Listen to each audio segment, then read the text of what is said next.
Welcome back to Pen and Reel. I'm your host, Uncle Joel, and let's talk Robin King. So this issue is split up into two different stories, one focused on Robin King and the other one focused on The Signal.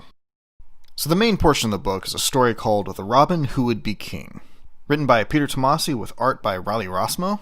This is essentially an expansion and a continuation of the story started in the Dark Knight's Death Metal Legends book.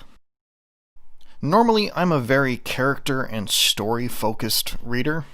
I can appreciate and be affected by the artwork to a degree, but usually the story is the main thing that gets me.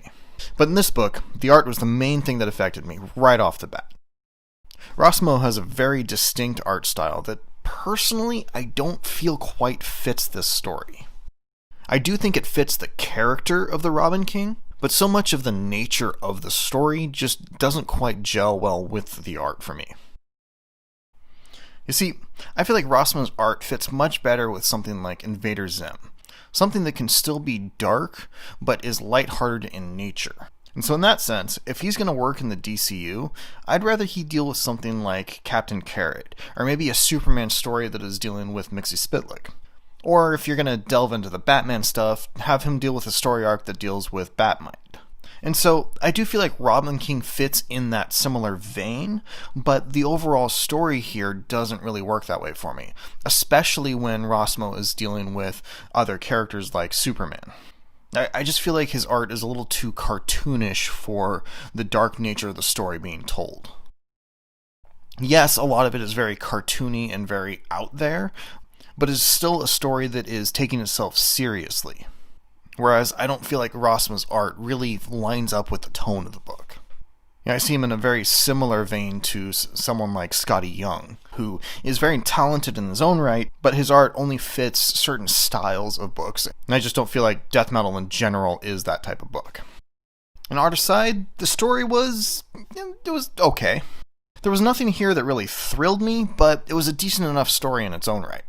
It was enjoyable seeing the early years of the Robin King and watching him fight these different superheroes that are coming to take him down. And I feel like it did a decent job of showing just how formidable the character would be.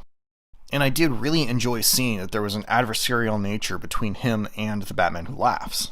Given the nature of these two characters, it made a lot of sense. And so the character development here is very natural, and I do feel it really works.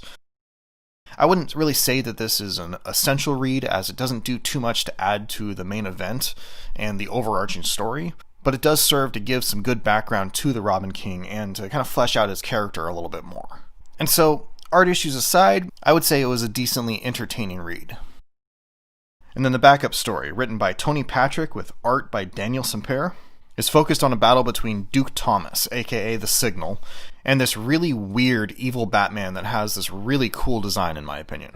And the story is okay, there's not really much going on here. Honestly, this story feels like filler to me. It doesn't really add anything to the event. I don't feel like it does much to really explore the characters and definitely doesn't add anything new to them. So for me, it just feels like it's here to fill out the page count. But it's well told, the art's good, it does have an interesting villain, even if he's introduced and taken care of pretty quickly. Personally, I would have preferred that the Robin King section took up the entirety of the book, or if they were going to have a backup story, have it be a backup story focused on the Robin King. As it is, this story, while decent in its own right, doesn't really tie in with the Robin King at all, and it winds up just feeling tacked on.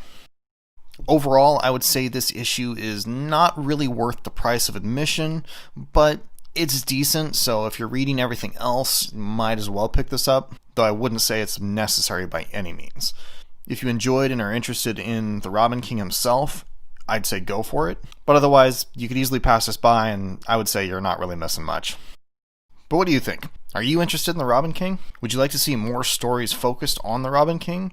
Or, like the Batman Who Laughs, have you kind of had enough of him and you're ready to move on? Let me know your thoughts down in the comments. I'm really curious to hear what you think. If you could help me out with my battle against the YouTube algorithm by hitting like, I would really appreciate it. Be sure to hit subscribe so you don't miss out on the rest of my Dark Knight's Death Metal coverage. And be sure to check out my review of Doom Metal Part 3 and Justice League issue number 55. And until next time, this is Uncle Joel saying, stay tangible.